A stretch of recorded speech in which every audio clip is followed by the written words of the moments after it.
Liverpool could be 4 points behind Arsenal by the time Man United visit on Sunday. The Reds look to end a run of 3 straight defeats, and recent history is on their side. United are winless there since a Wayne Rooney winner back in 2016. A lot of people aren't happy with the form of the new signings, though, especially Florian Wirtz. But would I get it right? Let's speak to Liverpool legend. John Barnes joins us now. Morning, John. Good morning, John. Hi, guys. How you doing? I'm good. I'm good. Yeah. John, before we get into Liverpool, just tell us about this new... No, Jamie, no. They've made a new signing. Free transfer. Look, I've got the kit. You've got the kit. Oh, you still look good, John. You're looking well, John. You're looking well, mate. I'm breathing in. That's why it's a hurry up. John, what is this new project you're working on? Oh, trying to lose a bit of weight. No, I'm here with I'm here at Sports Direct. It's the new store, which is gonna, it's a 3-story store here in Sports Direct in Liverpool. I remember the old one in Liverpool 1. This is now moved around the corner, and they've got a gym on the top floor, which is what I'm going to go to. A coffee shop, 3 floors is fantastic. So nice. Yeah, and listen, there's Everton kits around as well, but it's a huge flagship store now in Liverpool, so it's great. Amazing, lovely, amazing. Yeah, you're looking well, John. You could probably play better than Florian Wirtz right now. Listen, that's the you're giving me the sympathy votes. I know you're laughing behind my back. That's not bad. John, let's get into Liverpool, mate. Look, because they started the season well, winning games, 7 on the bounce. They look like what champions do, and all of a sudden it's gone a bit south. Well, when you say gone a bit south, we're 1 point off Arsenal, who are flying and doing really well. I don't see how we can be 1 point off a team that's flying and doing well and not doing well. It's really because of the expectations, first and foremostly, and secondly, because of the signings we've made. But of course, when you make new signings, I heard Dean Saunders talking earlier about, when you make 4 or 5 signings, it's going to take time for them to gel, to get the balance right. So last year, we won the league comfortably by 8-9 points with no signings. So we automatically assume this is going to work out. Now, I still feel we're favorites to win the league, but it's going to take time for everybody to find their feet. So any new team, we've got some good young players. We've made some great signings. So it'll take time for us to fire on all cylinders. But I suppose that's the expectations of Liverpool, that it seems to be all doom and gloom for the fact that we're 1 point off the top. John, when you look at the attacking options that you've got, I mean, Gakpo on his day is a very good player. You've got 2 top strikers, Ekitike and Isak. They will gel eventually, won't they? But you look at Arsenal conceded 3 goals out of 7 games. Liverpool conceded 9. Konate injured, I think, on international break. Leone obviously out for the season. Do you worry about Liverpool defensively this season? Well, when you say defensively, defending as a team, not defensively, because, you're talking about a back 4, but you're talking about midfield players. If you remember when Jurgen was there and you had, obviously, Henderson, Milner, Fabinho, those defensive midfield players who weren't getting forward to score goals, but the balance was right. Here we now got lots of attacking players, even in midfield where we have Curtis Jones and Gravenberch, who are attacking midfield players. We have to get the balance right between when we haven't got the ball, working harder, maybe the front 3 working harder to get back into these positions.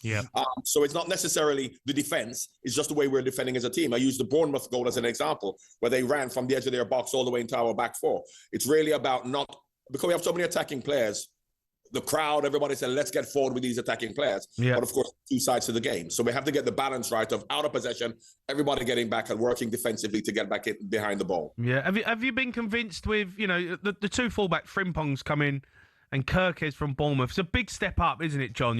From Bournemouth to Liverpool, the scrutiny's on you. I'm not sure, whether Kirkes needs to play every week. Robertson, for me, is still a top player. Once again, it depends on what you want, because of course, remember Robertson and Trent in terms of what they did, and I don't want these fullbacks to come to replace them to say this is what we're going to do, because first and foremostly, I mean, I'm a bit older than you, but I'm sure you feel the same way, that you're there to defend. Yeah. We have so many attacking players, so many attacking midfield players that maybe they're trying to do too much in terms of getting forward to play like Trent did or to play like Andy used to do. So really, I think they just have to get back to the stage where we've got so many attacking players up front and attacking midfield players that maybe they say we don't necessarily have to prove that we're going to replace Trent in that way or replace Andy and defend a bit more. But I think it's more to do with the midfield also getting back and defending, because they're good players, but they're young players. So I suppose, with youth comes in experience and time will come, but I have no fears that they'll get it right. John, it's hard to criticise Mo Salah, but he hasn't been at his best with the standards that he's set since he's been at Liverpool. But one thing I've noticed in recent games is maybe he's tracking back, like you said earlier, getting back into position and helping your right back, following the left back yourself, Mo Salah. He's not really doing as much this season.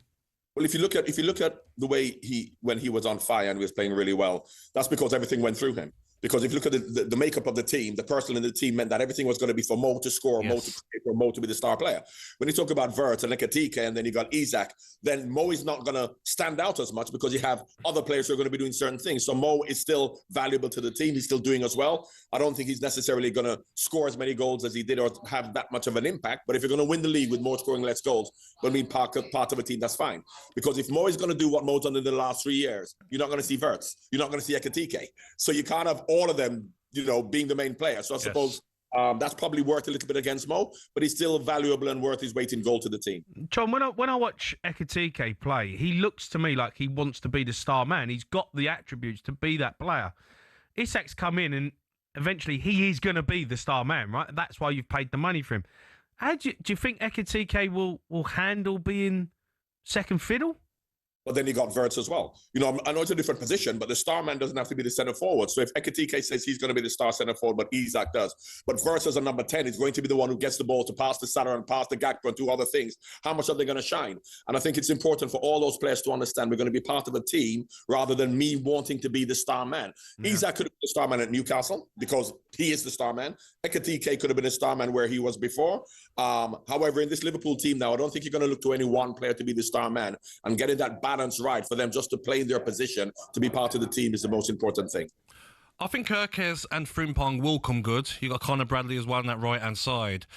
But we have, a lot of people forget what Trent done for Liverpool, for Mo Salah. The amount of balls he put through in behind for Mo Salah and other players.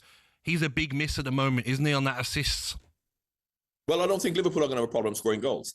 If you talk about Trent from an assist point of view and the goals we scored, we've scored a lot of goals this year, so I don't think we're going to miss Trent from that point of view. Yes, we're going to miss Trent in terms of his quality, in terms of his long passing, whatever he gives us. But I think with the attacking threat we have, as we have scored goals and created lots of chances, it's more to do with defending. And I suppose that's what was labelled a Trent, and I like my fullbacks to defend. So we're not going to miss Trent from an attacking point of view in terms of scoring goals and being creative, because we have enough players like that. So I think that more importantly, if we can then tighten up at the back and defend better as a team, and even if the fullbacks feel I don't have to go forward as much because of the attacking play. So do you not think Mo Salah will miss Trent, though? Because the partnership they had together, I mean, was phenomenal. Surely Mo Salah will be missing that service from that right-hand side. It's not necessarily Trent and Mo Salah, because of course, as I said, Mo Salah was the focal point for everything from an attacking perspective. That was Trent. But if Trent was playing now and he had Wirtz and Ekitike and he had Trent and he had Isak, Trent would just be passing to Mo. He'd be doing different things as well. So I don't think it's as simple as saying without Trent, because Trent now, all Trent did was look for Mo, and all Mo did was look to get off. Whereas even if Trent Alexander was here now, Mo still wouldn't have that impact, because of course you still have Ekitike and Wirtz and Isak and Gakpo, who Trent would be interacting with as well. So it's a combination of everything. John, Arne Slot has just been speaking to the press. Let's hear from him now. What we can say is, if we compare ourselves to last season, we don't create as many chances as we did last season, in the start of last season. But we are still the team that from open play creates the most XG chances, most shots on target. But we've conceded too many goals. We've conceded too many goals, that's for sure. And we've conceded 9, where 4 of them are from set pieces. That is what was and still is, by the way, a strength of us, which sounds weird if you concede 4. But that's not a reflection of the chances we've conceded. Yeah, you've just heard Arne Slot there, John. He's not happy with the set pieces and the goals you conceded. I guess in that sense, going into the game at the weekend against Manchester United, they're going to create chances. We know that. You've got top players. You've got to keep clean sheets. But once again, it depends on which Manchester United turns up, as we've seen. Of course, over the years, Liverpool have had the upper hand over them. But on any given occasion, as we've seen with Manchester United beating Man City in the cup final, playing well on the odd occasion, we're just hoping from Liverpool's perspective that, they don't turn up. However, they've got good players, good individual players, so therefore they're dangerous. But I think Liverpool have had the upper hand, and if Liverpool start well, put them on the back foot. But it's going to be a dangerous game because Man United have got good players. But as I said, if the unexpected is that which Manchester United is going to turn up. What's your prediction, John, for the game? I'm going for a home win. I mean, I don't go for scores, because who would have said 7-0 all those years ago? Who would have said 1-0, 2-0? So I don't know about scores, but I think that Liverpool are consistently good enough. And I don't think Manchester United have got If you look at the teams they've struggled against, the teams are very good on the counter-attack, who are quick, who are dynamic. And I think Manchester United, I don't think they have enough. Of course, as I said, it's a one-off. Anything can happen. But I think Liverpool would win. I won't say comfortably, but I think they'll win. John, you're in the Sports Direct store up there. Go and get yourself some Lonsdale pants, some Slazenger socks. No, they're too tight. Have you seen those tight? This top's tight enough. Never mind anything else. John, you're a legend. Thanks, John. mate. Top See you man. later. Thanks, guys. John Barnes there. What a legend he is. Big thanks to him.